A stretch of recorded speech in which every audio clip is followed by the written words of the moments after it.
पण पूर्ण जरी जीवन असलं तरी सुद्धा आपल्याला काही संतांच्या जीवनात सुद्धा मागण्या दिसून येतात. तुकाराम महाराजांनी देवाकडे मागितलं, हेची दान दे गा देवा, तुझा विसर न व्हावा, गुण गायीना आवडी, हीच माझी सर्व जोडी. विश्वाच्या कल्याणासुद्धा साठी सुद्धा नामदेव महाराजांनी सुद्धा मागितलं, अकल्प आयुष्य व्हावे तया कुळा, माझे या सकळा हरीच्या दासा. पूर्ण जरी संतांचं जीवन असलं, त्यांच्या जीवनामध्ये जरी मागणी संभवू शकत नाही तरी सुद्धा संतांनी मागणी केलेली आपल्याला दिसून येते. तसं लौकिक दृष्टीने त्यांचा बाणा न मागण्याचा होता. तुकाराम महाराज म्हणतात, काही मागणे हे आम्हा अनुचित, वडिलांची रीत जाणत असो. किंवा जो मागतो त्याचा तुकाराम महाराजांनी धिक्कार केला आहे. भिक्षा पात्र अवलंबने, जळो जी जी लाजीरवाने, ऐशी अशी नारायणे उपेक्षिजे सर्वता. किंवा तुका मने करी ब्रह्मांड ठेंगणे, हात पसरी जिने दिगत्याची. कारणा वाचून मागणं चांगलं नसतं, विनाकारण दुसऱ्याला मागणं चांगलं नसतं. जो मागतो त्याच्या हृदयात असलेल्या 5 देवता त्याला सोडून जातात असं म्हटलंय. देही इति वक्तु कामस्य, हृदयस्था पंचदेवता, मुखात निर्गत्य गच्छन्ति. त्याच्या हृदयात बसलेली कीर्ती निघून जाते, धृती निघून जाते, बुद्धी निघून जाते. अशा प्रकारे त्या देवता त्याला सोडून जात असतात. म्हणून मागणं शक्यतो संत करत नाहीत. महाराज म्हणतात, वडिलांची रीत जाणत असो, म्हणजे अगदी वाडवडील होऊन गेले, त्यांनी सुद्धा देवा तुमच्याकडे कधी मागितलं नाही. आपण नेहमी चिंतन करतो.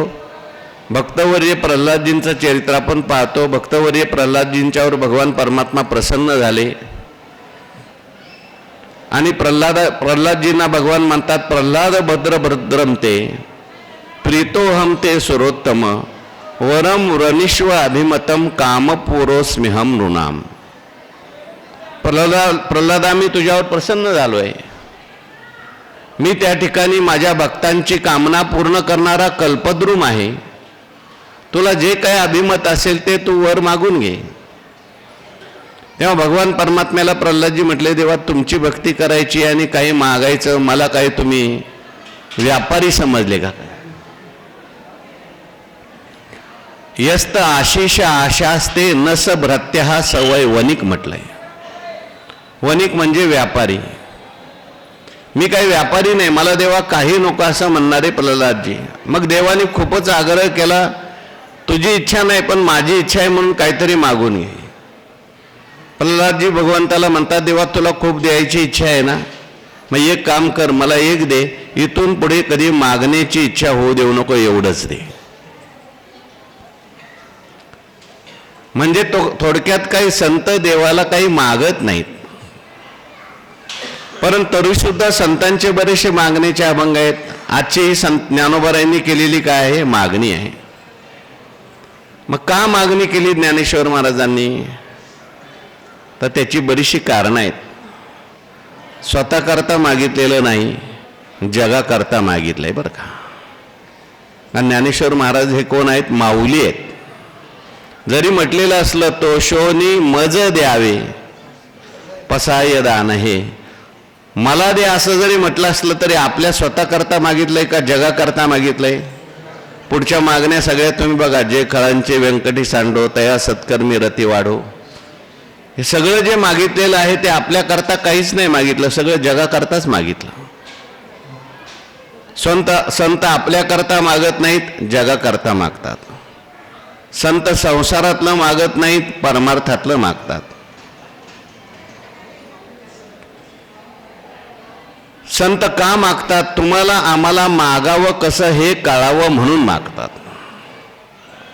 कोणाकडे मागितलं पाहिजे, कधी मागितलं पाहिजे, काय मागितलं पाहिजे, कसं मागितलं पाहिजे, हे सगळ्यांना कळावं म्हणून ही मागणी आहे.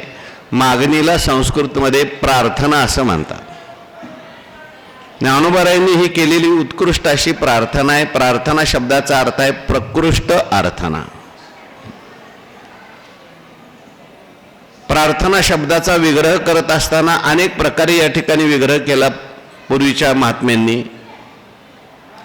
प्रकृष्टा अर्थना म्हणजे चांगली मागणी म्हणजे प्रार्थना. प्रकृष्टानाम अर्थना चांगल्यांची मागणी म्हणजे प्रार्थना. प्रकृष्टेभ्य अर्थना चांगल्यांकरता केलेली मागणी म्हणजे प्रार्थना. आणि प्रकृष्टात अर्थना म्हणजे चांगल्यापासून केलेली मागणी म्हणजे प्रार्थना. तुमची आमची जी मागणी असते तिला प्रार्थना म्हणता येत नाही. चांगली नसते, चांगल्याकडे केलेली नसते, चांगल्याने केलेली नसते. पण ज्ञानोबारायांची जी प्रार्थना आहे ती प्रार्थना कशी प्रार्थना आहे? ज्ञानोबारायांची प्रार्थना ही चांगली मागणी आहे. चांगली मागणी म्हणजे काय? विश्वाच्या कल्याणाची मागणी आहे, सगळ्यांच्या कल्याणाची मागणी आहे. म्हणून ही मागणी कशी आहे? चांगली मागणी आहे. नाही तर व्यवहारामध्ये लोक मागतात, काही मागतात. रजोगुणी माणसाची मागणी कशी असते, तमोगुणी माणसाची मागणी कशी असते, ज्ञानोबारायांनी त्याचं वर्णन केलंय. हे रजोगुणी तमोगुणी माणसं असतात. अगा आत्मपर पीडा बीज तमक्षेत्री सुहाडा पेरिती मग पुढा तेची पिके असं वर्णन. स्वतःलाही दुःख होतं आणि दुसऱ्यालाही दुःख होईल असं मागणारे काही लोक जगामध्ये आहेत. जुनी कीर्तनकार मंडळी दृष्टांत सांगायची. एकाला देवी प्रसन्न झाली आणि त्याला विचारलं काय पाहिजे. सुरुवातीला त्यांनी म्हटलं मला एक घर पाहिजे, मला शेती पाहिजे. पण त्या देवीने सांगितलं मी तुझ्यापेक्षा डबल तुझ्या शेजाऱ्याला देणार आहे. त्याच्यावर सुद्धा मी प्रसन्न झालेली आहे. आता तुला काय पाहिजे? मग म्हटलं थांबा विचार करून सांगतो. अगोदर म्हटला होता घर पाहिजे, शेती पाहिजे, गाडी पाहिजे. नंतर म्हणायला लागला नाही नाही त्यातलं मला काहीच नको. मग शेजाऱ्याला तुम्ही डबल देणार आहे ना? हो. मग माझा एक डोळा जाऊ द्या म्हणे, म्हणजे शेजारीचा. माझा एक पाय जाऊ द्या म्हणजे शेजारच्याचा दोन पाय. याला म्हणतात चुकीची मागणी, रजोगुणी मागणी, तमोगुणी मागणी करणारे लोक आहेत. ज्ञानोबारायांची जी मागणी आहे ती चांगली मागणी आहे. जे खळांचे व्यंकटी सांडो तया सत्कर्मी रती वाढो भूता परस्परे पडो मैत्र जीवांचे दुरितांचे तिमिर जावो विश्व स्वधर्म सूर्य पाहो जो जे वांछिल तो ते लावो. ह्याच्यात वाईट काय सांगा बरं? काही मागण्या ज्या ज्ञानोबारायांनी केलेत वाईट गेलं पाहिजे याच्याकरता केल्या. नुसतं वाईट जाऊन उपयोग नाही, चांगलं भेटलं पाहिजे, चांगलं मिळालं पाहिजे याच्याकरता मागण्या केल्या. म्हणून प्रकृष्टा अर्थना म्हटलेलं आहे. दुसरी प्रकृष्टानाम अर्थना चांगल्यांची मागणी. ही मागणी म्हणजे काही सामान्याची मागणी आहे का हो? दीन माणसाची मागणी नाही, दुर्बळ माणसाची मागणी नाही. एखादा दीन मनुष्य असतो, दुर्बळ मनुष्य असतो, मागून मागून काय मागतो? खायला मागतो, प्यायला मागतो, राहायला मागतो, सामान्य गोष्टी मागत असतो मनुष्य. दुर्बळ मनुष्य देवाकडे गेला तर त्याची मागणी सुद्धा लौकिक असते. संसारातल्या गोष्टी लोक मागतात. ल्यावे खावे बरे असावे सदैव.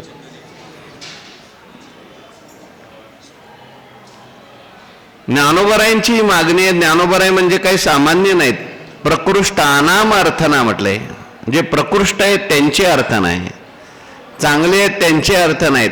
ज्ञानेश्वर महाराज ज्ञानियांचा शिरोमणी वंदे जो का पूज्यस्थानी चिंतकाचा चिंतामणी ज्ञानोबा माझा. ज्ञानोबारायांची ही मागणी असल्यामुळे या मागणीला उत्कृष्ट अशी मागणी म्हटलेलं आहे. उत्कृष्टांची मागणी आहे, चांगल्यांची मागणी आहे. पूर्ण जीवन असलेल्याची मागणी. ज्ञानोबारायांनी याच्यात स्वतः करता काहीच मागितलं नाही. काही लोक स्वतः करता मागतात. स्वतः करता नसेल तर स्वतःतल्या घरातल्या लोकांच्या करता मागतात. अस्माकम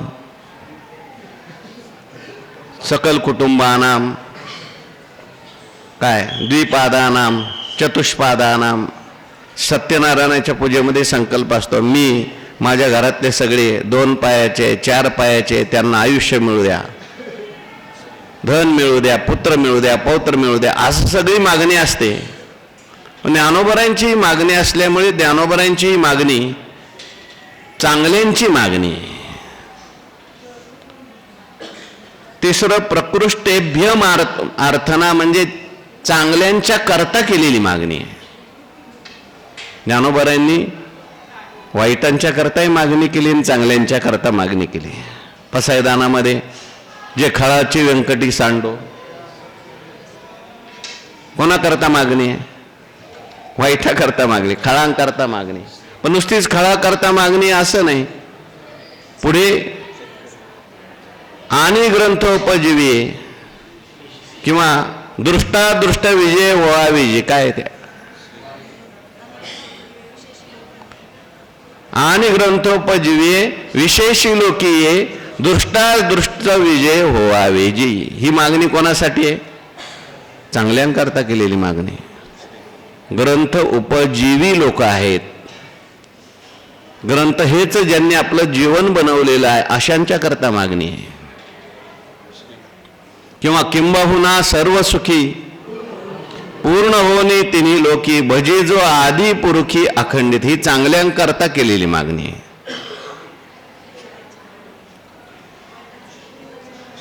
वाईटांसाठी सांगितली दुरितांचे तिमिर जाओ विश्व स्वधर्म स्व. सगळ्यांच्या करता मागणी. ज्ञानोबरांची मागणी आहे चांगली मागणी, चांगल्यांनी केलेली मागणी,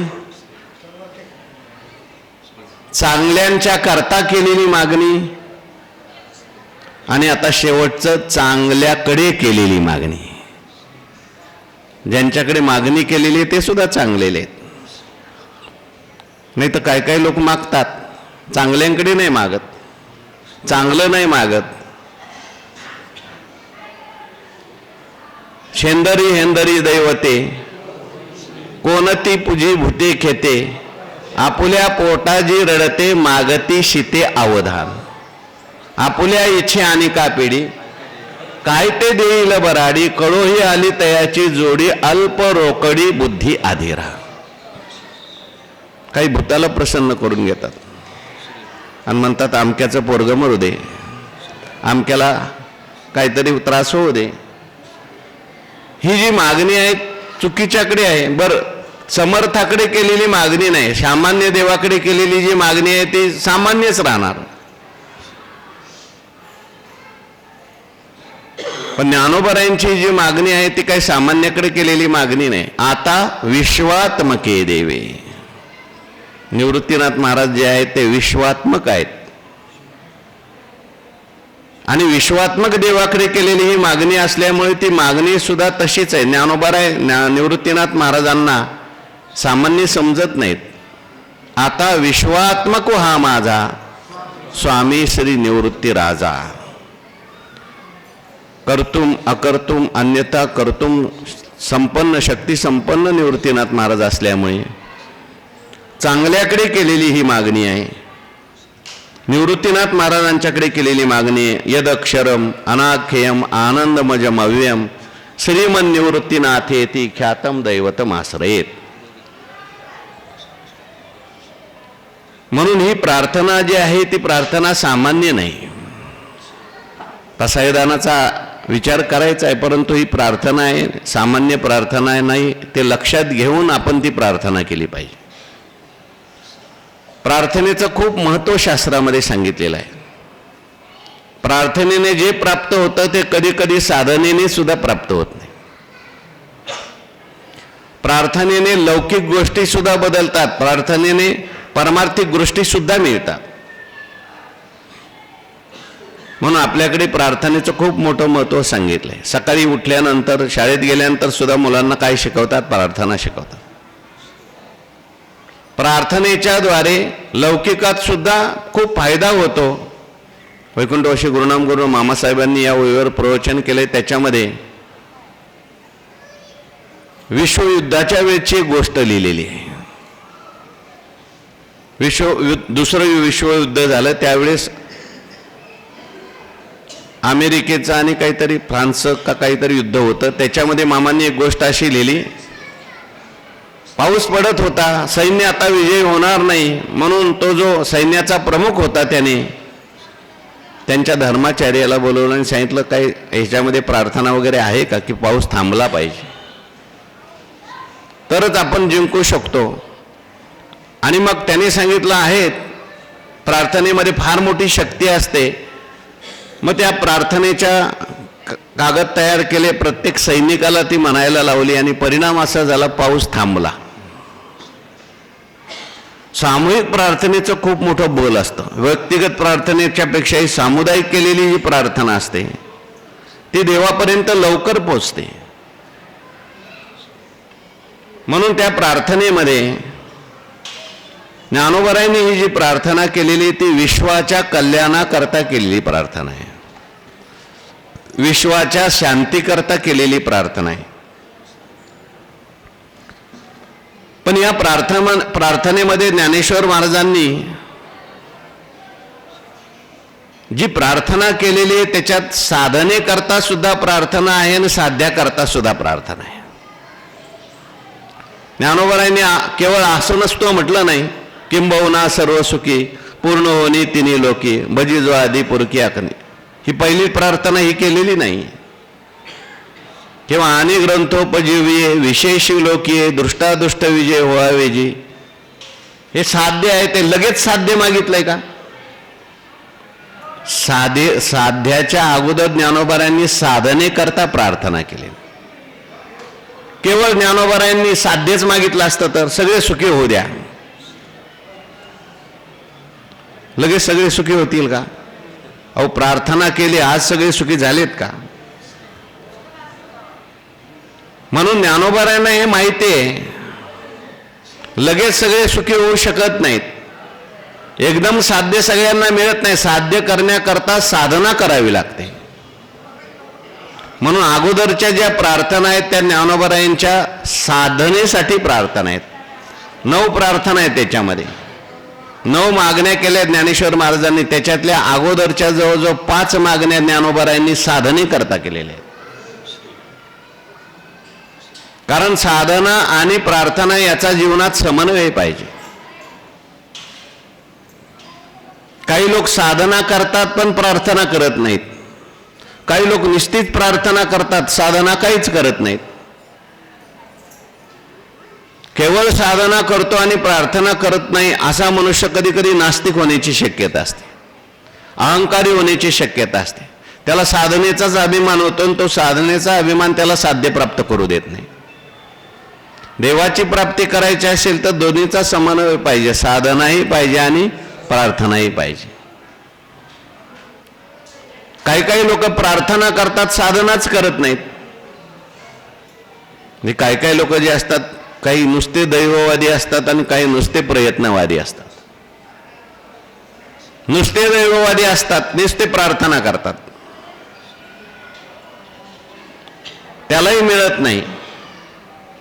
वैकुंठवासी मामासाहेब दांडेकर सांगायचे, परमार्थातला सगळ्यात मोठा धोका जर कोणता असेल तर परमार्थाच्या नावाखाली आळशी होण्याचा.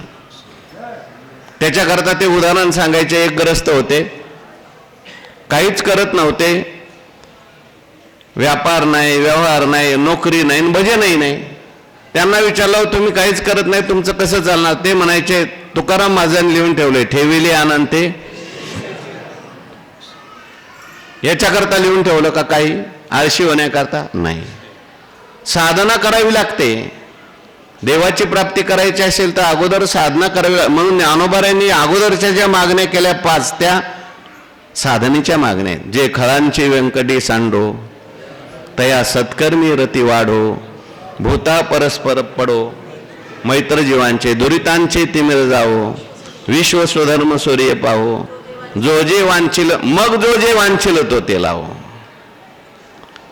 पण अगोदरच्या ज्या मागण्या आहेत त्या साधनेच्या मागण्या केलेल्या आहेत.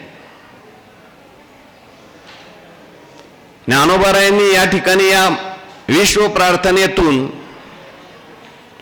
मानवी विकासाची संपूर्ण प्रक्रिया मांडलेली आहे.